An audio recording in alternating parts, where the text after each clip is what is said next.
Right, so let's take a deep dive into specifics. Bihar witnessed its highest ever turnout in history, with 67.13% polling recorded in the two-phase election, the highest, as we said, since 1951. Indeed, and women voters in Bihar outpaced the men at the ballot box, in fact, registering a record 71.78% turnout compared to 62.98% among the men. And this marks Bihar's highest female voter participation ever. Now, in Phase 1, polling was held across 18 districts and 121 constituencies. The turnout was 65.08%, with 69.04% women and 61.56% men casting their vote. Phase 2 covered 20 districts and 122 constituencies. This phase saw an even higher 68.76% turnout, including 74.03% women and 64.1% men. And across both phases, more than 850,000 polling personnel and 140,000 polling agents facilitated voting at nearly 90,740 polling stations. Well, the Election Commission deployed over 240 general observers, 38 police observers, and 67 expenditure observers to ensure the smooth conduct of the polls.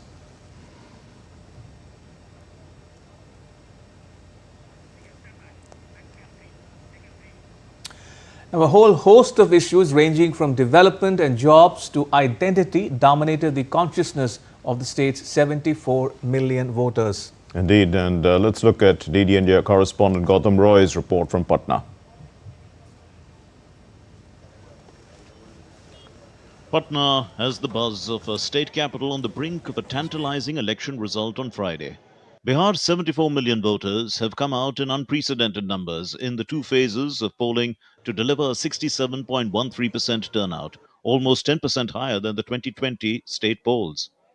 A wide range of issues drew voters, particularly women and Gen Z, or more broadly, the youth, to polling stations this time around. The percentage of vote of this Bihar Assembly election is now approximate 70%. So definitely the main voter of this, the feature of the main election is Jengji.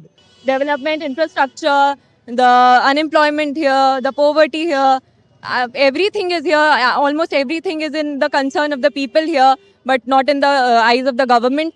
And we definitely need a change to get Bihar at some other at a good level. Each election brings a different set of issues with it. 2025 Bihar has been no different. Some major considerations include multiple benefits of double-engine government, boosting infrastructure and development core theme, state witness launch of landmark projects like double-decker flyover and Patna Metro Phase 1, key highway inaugurated by PM Modi recently, Makhana Board and AIMS Darbhanga part of development efforts, urban infra, connectivity, electricity coverage stand out. 16 million households got tap water under Jal Jeevan Mission. 40 plus million Ayushman Bharat health services benefit cards created. 14 million toilets under Swachh Bharat Rural. 6 million houses sanctioned under PM Aabas scheme. 7.6 plus million farmers beneficiaries of PM Kisan scheme. Central government allocation hiked by 4x of UPA government tenure to 104 billion USD per annum. 5 plus million government jobs and employment opportunities created since 2020. Free food grain provided to 87 million people under PM Garib Kalyan Yojana. Electrification up from 22% to 96%. 37.7 million people escaped multidimensional poverty in the state between 2013-14 and 2022-23. Bihar GSDP went up at 11.31% CAGR from 2015-16 to 2024-25. Women empowerment through schemes like Mukhyamantri Mahila Rozgar Yojana. Rupees 10,000 recently transferred to women beneficiaries. CM Nitish Kumar's image as Sushasan Babu, contrasted with Lalu Rabri, Tejasvi's Jungle Raj. Employment and migration remain key concerns of voters young and old. Election Commission's special intensive revision of voters' list led to nearly 6.5 million deletions. Opposition has attempted to exploit the issue as biased in favor of NDA. The PK factor. Political strategist Prashant Kishore's Jan Suraj party, JSP, gave new twist to the contest. Rift in RJD also led to Tej Pratap launching his party. Caste politics has also had its own sway in Bihar's electoral history. Experts say the results will also show to what extent is the state still back in the old groove or whether it has moved away from it, based on other considerations like development, leadership, and social justice. Every political party works out caste structure. When you do the seat sharing, they see the caste combination, caste aspiration.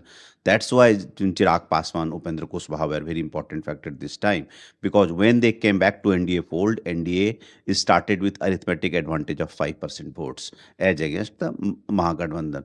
So of course it's the basic, I call it a dough is caste. And then, of course, there is the Nitish factor, which you call development factor, and then other factors. Counting day can also be expected to serve as a barometer of not only the voters' mindset, but also their political palette. Each election, be it anywhere in the country, Bihar in this case, depends on a wide range of factors which start from the existential to identity to aspirations as well. Each of the 74 million voters in this state have decided who goes to sit in the house behind me based on multiple factors. Elections are complex, and India, and indeed Bihar, revels in this complexity. With camera person Vicky Rajput, Gautam Roy, Patna, DD India. Right, in news just coming in, the counting of votes for the Bihar election has begun. That's the news we are tracking here on our special broadcast. Counting of vote begins in Bihar. Counting of electronic voting machines to begin at 8:30 in the morning. Indeed, and the fate of all the 243 constituencies across 38 districts will be decided today. We know that there are over 2,000 candidates in the fray, all of them hoping to get those 243 seats. Counting of votes has begun, and the electronic voting machines will be started. The votes will be started to count at 8:30.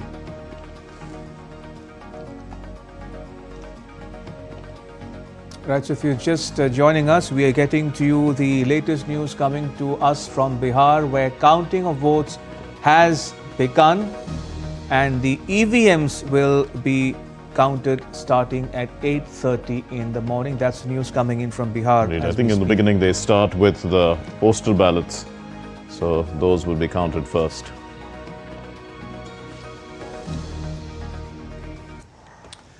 Now, Nitish Kumar holds the record of being the longest serving Chief Minister of Bihar. Indeed, he's cumulatively served for over 19 years now, and Deepika Mehta profiles the leader.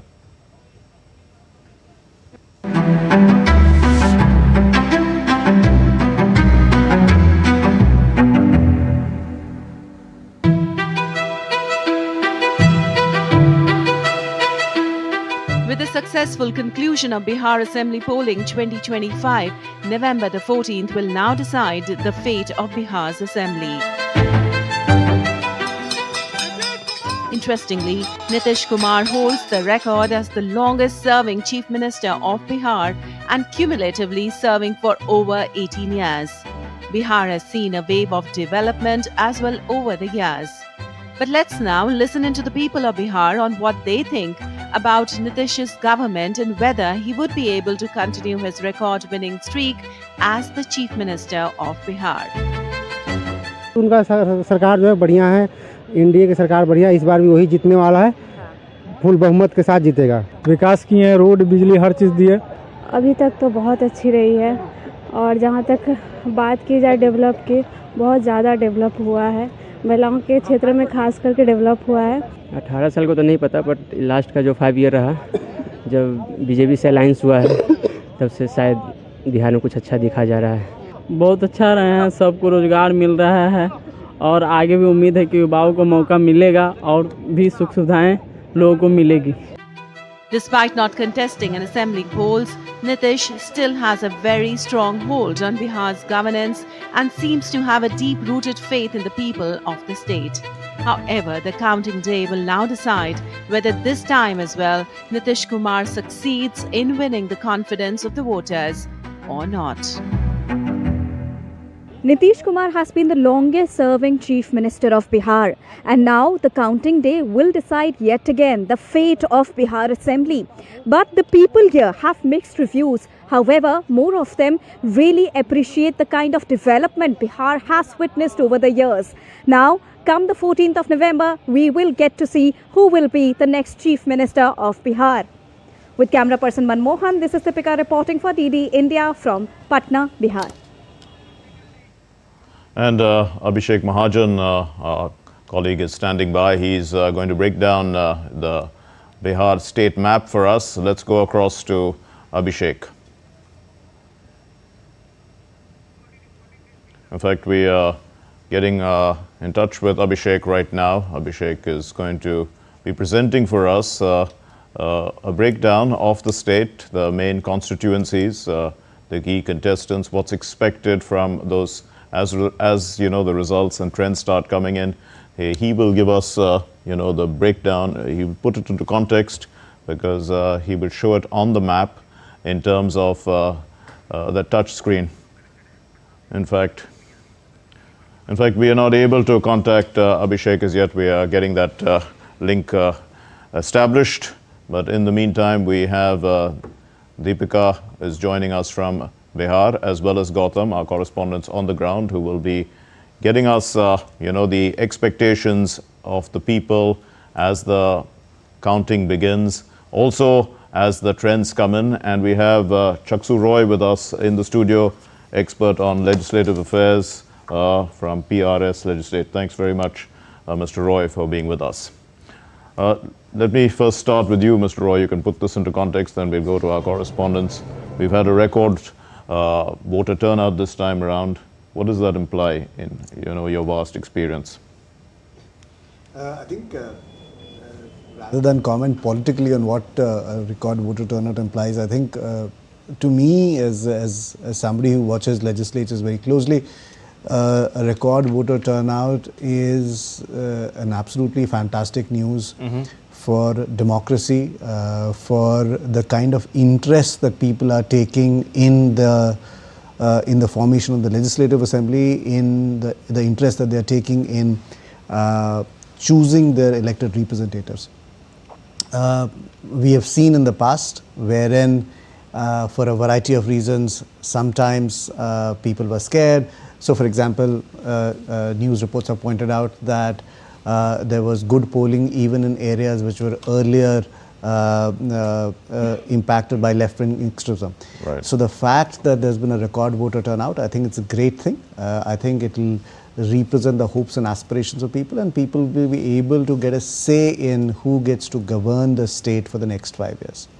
I think the other part is that Bihar is a wonderful mix of a state where, and as Gautam was pointing out earlier in his capsule, that Bihar is complex and Bihar's voters are acutely politically aware. So what Bihar decides usually has some kind of a bearing on how the rest of the country thinks about politics. So that's usually a good sign for any state that's politically aware. It's a big legislative assembly, 243 seats, one of the bigger ones in the country. In fact, it was even bigger at about 349. But then when Bihar and Jharkhand became two separate states, Jharkhand got 80 seats and Bihar got 243. So today, when our viewers are watching this telecast for the rest of the morning, one number that they need to be focusing on is that the majority mark for this assembly is going to be 122. So any political party, either on its own or as part of an alliance, would be looking to get 122 seats to form the government. I think and if you look at the numbers, it seems that the current alliance, which is the National Democratic Alliance, made up of Chief Minister Nitish Kumar's party, the BJP and a couple of others.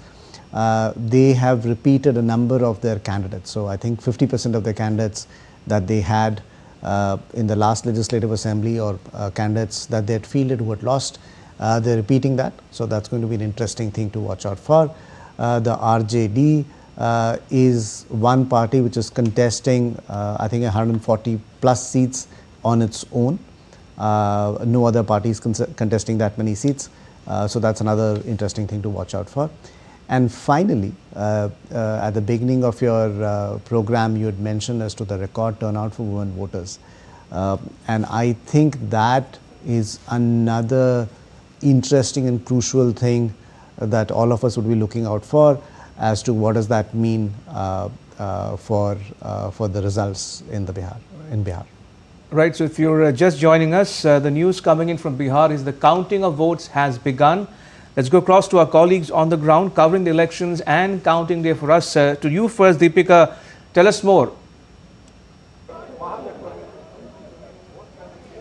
Yes, the counting has started, and first of all, till 8:30, the counting of postal ballots will be taking place, which is currently underway. And after that, all the counting will begin for the EVMs, which is the electronic machines. So when we talk about the crucial results, the concrete results, we can expect something around 9:30 onwards only, because these are just the postal ballots which are being counted till 8:30, and after that, the EVMs will be counted. As far as the security arrangements are concerned, here security have been beefed up. Multi-layer security have been put in place across all the counting centers here, and especially when we are in Patna. And after having all the statements here, because there are continuous statements which are coming in from all the leaders, from all the party leaders. Many of the party officials are outside the counting centers as well. And the poster war, as the reports also show, that the poster war is also going on. So the rivalry is getting on a very aggressive mode here, because we are just in the initial hours of the counting process. Very soon we will start having the results as well, Ramesh. Indeed, let's ask Gautam, from where you are, Gautam. Obviously, it's a big day, and as Mr. Roy was saying here in the studio, that Bihar is a very politically aware state, so everyone must be, all their eyes are focused on this election result, waiting for the trends and probably debating it amongst themselves as it comes about, as we are trying to do in the studio as well. Tell us, how the average man on the street is looking at today. Well, most of them will be glued to the television screens where you are, Mark, as well as Ramesh, and other news channels as well, because they will be looking out for the trends. And I can see on our screen as well, initial trends have started coming in. And as Deepika mentioned, these are from the postal ballots, and these can change very well later on in the day as well. One particular election in Bihar, an assembly election of 2015, is quite legendary that way, when the initial trends showed that a certain a coalition or a party was being favored. It was emerging as a single largest as well at one stage. It went to the extent that sweets and were distributed in the party office, and firecrackers were also burst. But then later on in the day, towards noon perhaps, if I remember correctly, because I was there in Patna again that year, the results completely flipped. And it was embarrassing for one side, and the other side was completely elated. So I think the initial trends will be seen with a lot of measure and perhaps even skepticism right now. And people will wait for the results and the trends to concretize further towards a little later, maybe perhaps towards noon, and then perhaps bring out the sweets and the firecrackers. Indeed, Mr. Roy, coming to you now, since you referred to the voter turnout in your earlier intervention, do you think the Election Commission should be commended, complimented for a successful election, in that the SIR, the Special Intensive Revision of Voters List, does not seem to have played on the voters' mind, at least in the face of it?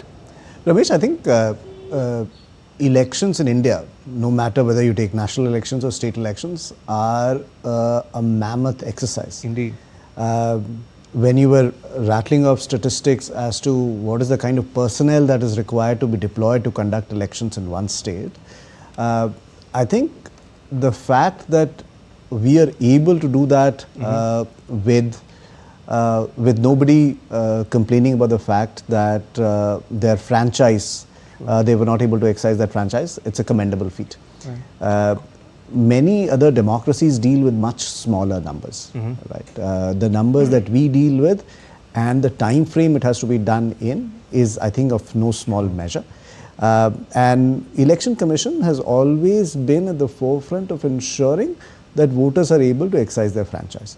There are obviously, in any democracy, I think there are always questions and cross questions about functioning. But as long as the outcome of the elections is free and fair and everybody was able to cast their votes and the sanctity of that vote was protected, I think that goes a long way to say as to the working of the electoral machinery in our state. Now, just one, if I may add, Deepika was mentioning about the electronic voting machines. Now, when the electronic voting machines was first designed, one of the reasons for making those electronic voting machines was because in Bihar and many other states, there were instances of booth capturing and ballot stuffing in the ballot boxes. And to ensure that those kind of electoral malpractices did not happen and did not taint our electoral process, it was that the electronic voting machines were brought in. And when they were finally implemented, the electronic voting machines, one of the measures that was implemented was to make sure that the voting button cannot be pressed continuously. There was a time delay that was put in so that the manual ballot stuffing that could be done in the ballot box, the same could not be done in the electronic voting machine. So Bihar possibly is one of the reasons as to why we have electronic voting machines. Okay, that's interesting. Let's go across to Abhishek. We've established contact with Abhishek. Abhishek, over to you. All right, thanks Mark and Ramesh. So counting has started and early trends have started coming in. I'll start with the overall map of Bihar, then we'll know where actually the state is leaning. So we have divided this into 4 sections. So we'll talk about the region-wise leads. First is still 0 as of now, but important divisions if we talk about Tirhut, western part of Bihar, and it basically decides the state, the mood of the state. So if we compare it with 2020, this is still 0. We'll get the early trends as the day progresses. But again, in 2020, in Tirhut, if we talk about in particular, BJP, they had 125, JDU 6, Lok Jan Shakti Party, they had not opened their account, Indian National Congress 2, RJD 13, JSP 0, and others 3. So let's break it down further. If we talk about the VIP seats here, so these are the VIP seats. So Raghupur, Lakhisarai, Tarapur, Danapur, Chhapra, Imamganj, among others. So these seats are very important. If we also talk about the important districts, so Patna is a very important district, Muzaffarpur, Gaya. So these divisions, districts also basically set the mood. So we'll get eventually gradually that where the state is leaning. But this is what we have as of now. But these are very important districts that we talked about. So we'll get early trends as the day progresses. But this is the details that we have as of now. Back to you, Mark and Ramesh. Right, Abhishek, thank you for that update. Just to recap for the benefit of viewers joining us on this broadcast, counting of votes has begun at 8 a.m. in Bihar, and the EVMs will now be counted in under less than 4 minutes from now. So keep watching DD India for the latest from Bihar. Time for a very short break on this broadcast. We'll be back with more news on the other side.